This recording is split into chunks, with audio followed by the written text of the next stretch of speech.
Welcome to the LowCarbUSA podcast, where we seek to inspire you to help us build this community. I'm Doug Reynolds. And this is Pam Devine.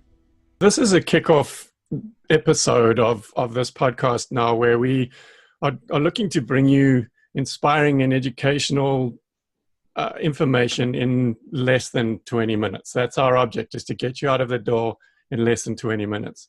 But maybe just to start with, we should go back in time a little bit. And back in 2015, I think I got an email suggesting that I consider ketones as an alternative source of energy to glucose. And it came just at a perfect time for me, where I was starting to become really depressed about the fact that no matter how much I was running, I was still putting on a bit of weight every year.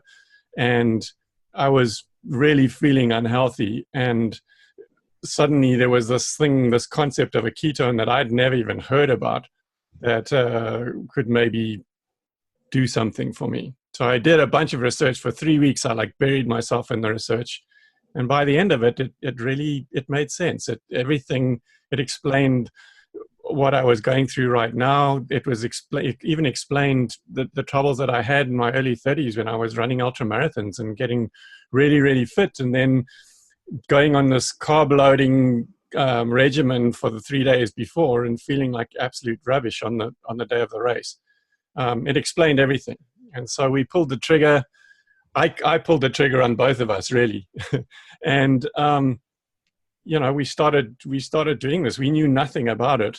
And within the first 6 months, I had lost the 35 pounds that I was overweight. I was running again and loving it. All sorts of other respiratory and other health issues, inflammation in my knees, it all cleared up, and life was good.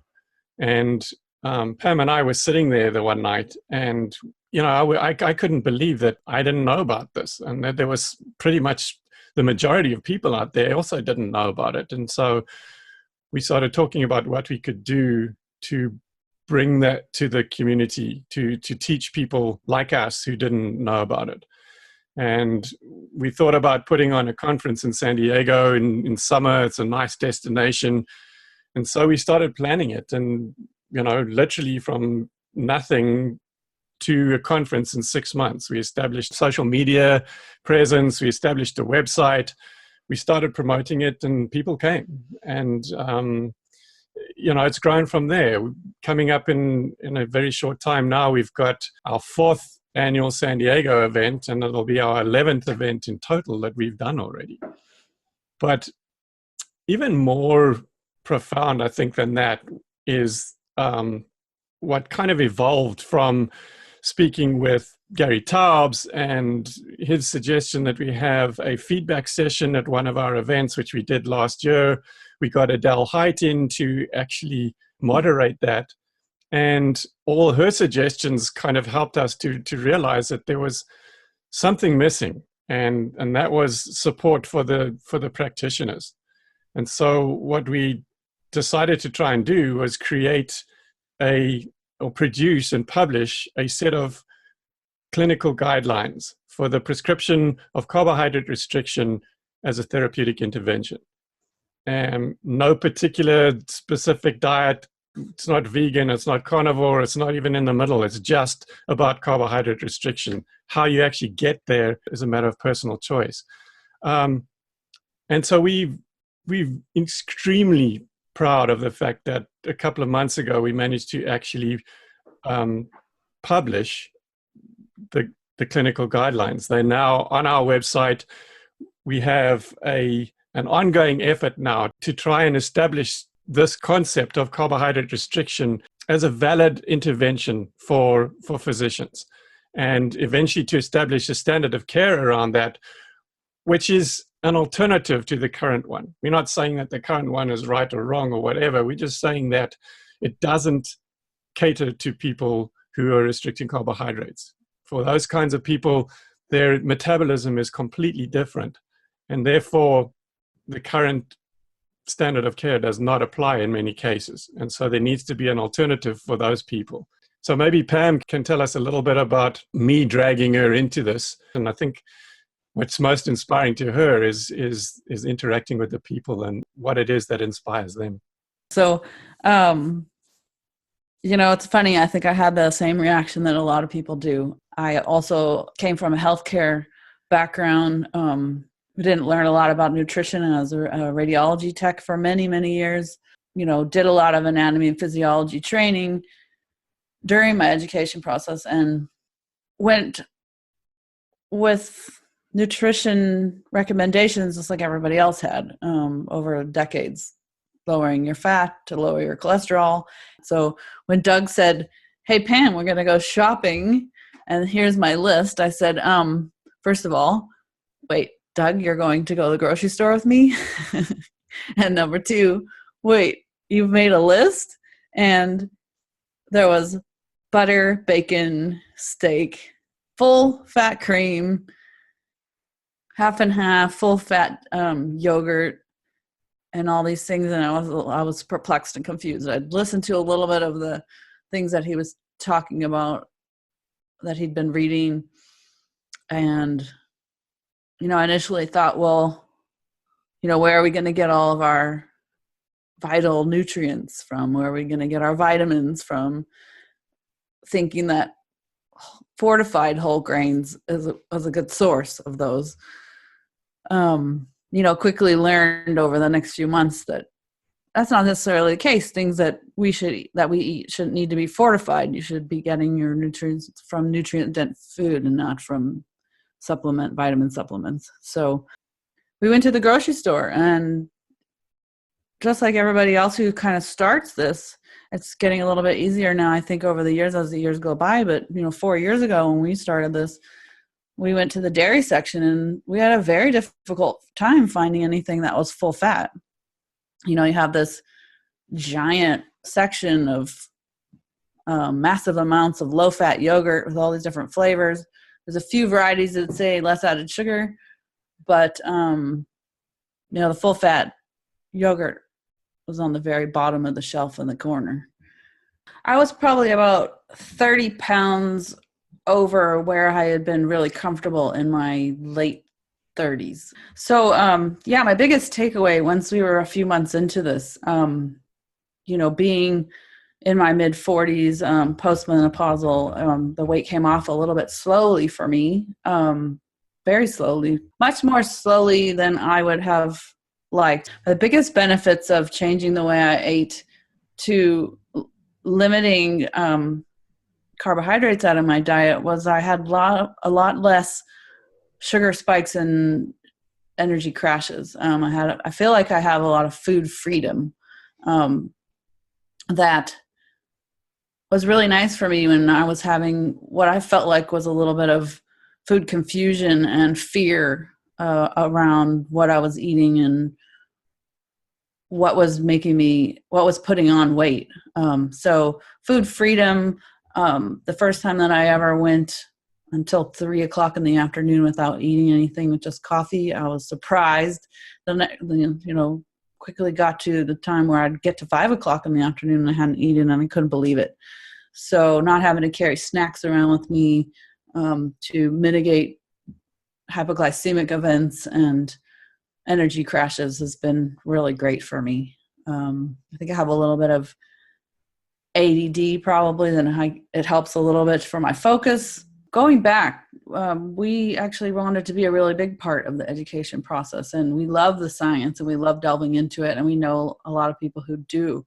Our first conference, even just in the planning part, I think what really struck us the most and what inspired us the most was when we would receive an email or that, told us how empowering this lifestyle was, how the changes were helping their family members, how excited they were to meet in person, which would go back to our relationships and our community, to meet the people who taught them, to tell them their stories. And the first conference that we had, I don't think we were expecting how much people's stories and them sharing their journey was going to inspire us. It's something that we haven't done over the years online as much, and a lot of our blog content has done some testimonial interviews, and those are always the most powerful. There's a lot of teaching and science behind that helps people kind of connect the dots, but I think the connections and the stories that people tell about the healing benefits, the kind of successes that they've had with changing the way they eat that help them feel better in life, get over chronic pain, start healing diabetes that they were petrified they were going to end up like. Sometimes they'll tell us about, their parents, and they saw a family member really struggle with complications, and they were so fearful that it was going to happen to them.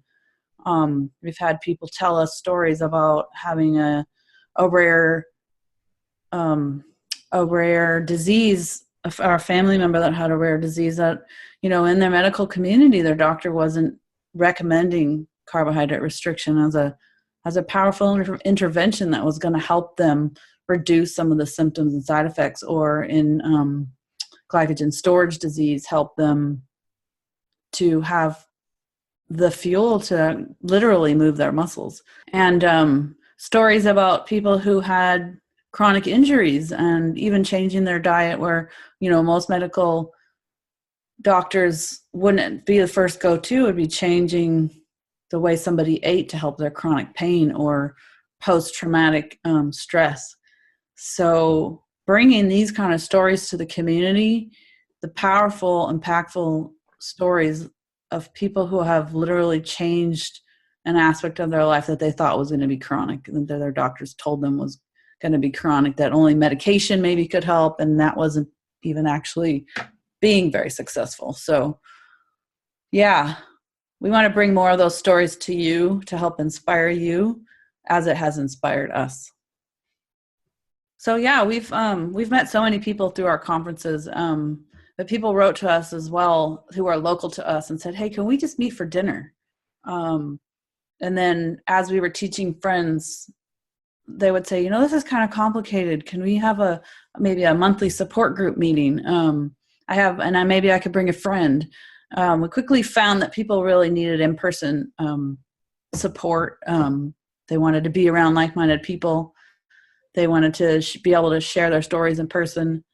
And it was very powerful. So over the last 4 years, we've done everything from dinner, social events, to meeting and doing small presentations. We've had potlucks. We've had formal, free local community groups. We've seen our local doc friend do a 6-week seminar, from everything in between. But I think the most powerful is meeting the people, all the people that this is affecting positively, and they tell us their stories, and it's just, we can't believe how much change it makes in people's lives.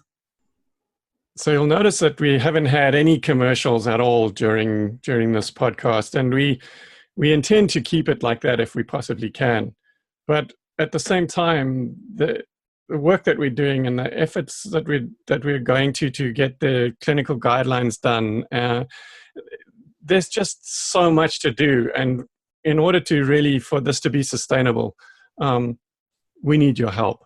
And so what we're asking you to do is go and take a look at our Patreon account. There's actually quite a few options there. It provides you with options to actually go onto our site, and there's membership options there where you can get access to all our video content and other perks of being a member, or even just $1 a month, become a patron. And you can find that in patreon.com/LowCarbUSA. I'll put it in the show notes and in the episode notes so that you can find it. And help us to change the world. Yeah, so I think a lot of people take a look at the conference registrations, and I think they immediately assume that, from a distance, that these might be money-making endeavors that we're doing with these conferences. And it's hard to admit, and it's hard to tell people that we really aren't making any money from these. All 11 of the events that we've done have not been a profitable endeavor.